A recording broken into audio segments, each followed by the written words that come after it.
Hey guys, what's going on? It's Rush. I appreciate everyone watching the video. I just wanted to make a follow-up on Furious 7, the Fast and Furious 7 trailer that just dropped yesterday, November 1st.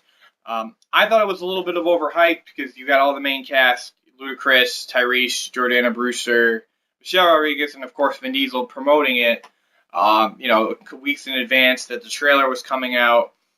So I think that hurt a little bit because then you look at the other side of it. Avengers 2 is going to be a huge billion-dollar movie. I do. Fast has never been a billion-dollar movie, any one in the franchise, but I do believe Fast 7 will be joining that billion-dollar movie club. So yeah. So I mean, you think about Avengers 2, the trailer pretty much dropped out of the blue. I know it leaked like a day or two beforehand, but there was no big hype for it. There was no promoting it for a couple weeks. So I want to say that kind of hurt the Fast 7 trailer a little bit because I was expecting a little more story. I mean, we got that in the second half, but nothing that we didn't already know. You knew Jason Statham was coming after the crew.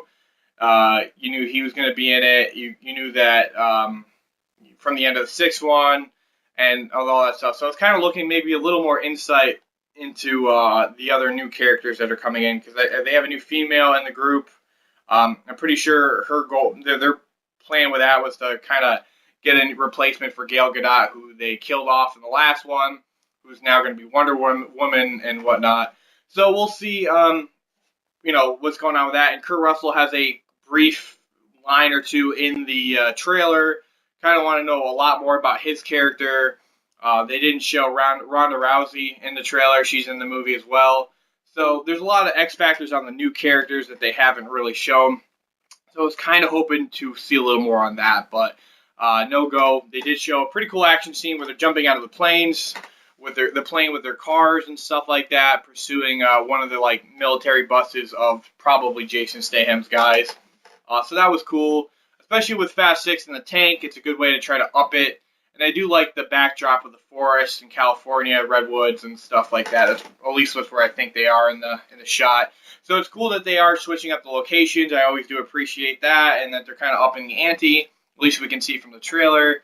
But I mean, I was saying this before Fast 7, before Paul Walker had died, that I really was kind of hoping Fast 7 would be it. I probably would have seen more anyways with Paul Walker in them and stuff because he is my favorite character in the series, along with many other Fast fans. But I don't know. I just feel like you can't really do much more after Fast 7. But it's to my knowledge they are going forward with Fast 8 and 9, possibly 10. So I'm not sure where they're going to go with that. It all really depends on how they pull this movie off. But I think one thing that's kind of annoying about it, and it's hilarious and annoying at the same time, is that in the trailer you hear Vin Diesel tell Paul Walker, one last ride. They said that in Fast 6. They literally said this in Fast 5.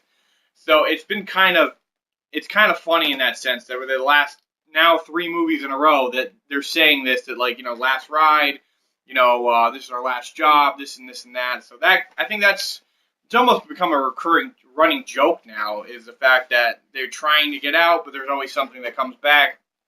So I feel like this would be a good one to end it on, but who knows? It looks like they're going forward with it. I just do hope they wrap up the Brian O'Connor thing cleanly. It's believed that they're going to retire Paul Walker's Brian O'Connor character. We'll see. There's a lot of questions to be remain. What I do hope from the movie that it's not like just 2 hours and 5 minutes or 2 hours and 10 minutes. The last 2, 3 have been like that. I'm hoping this one's a little longer. I mean, we did wait a little longer.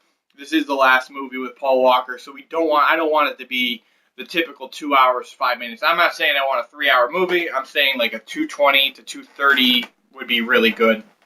I mean, you go all over the world for these movies. What's an extra 10, 15 minutes? You might as well, make the movie a little longer. I mean, especially because you're going to try to fit that Paul Walker, Brian O'Connor send-off in this movie. So I did think the trailer was a little overhyped. I would have liked a little more knowledge on the story outside of what we already know. But that's just my personal take. Let me know what you guys think. I'd love to hear back from your opinion. Do you like the trailer? Do you love the trailer? Did you hate the trailer?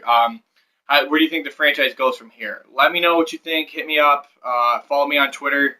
And again, if you have not seen the trailer, link is below. So thank you guys for taking the time to listen to me talk about the trailer. And everyone have a great week. Take care.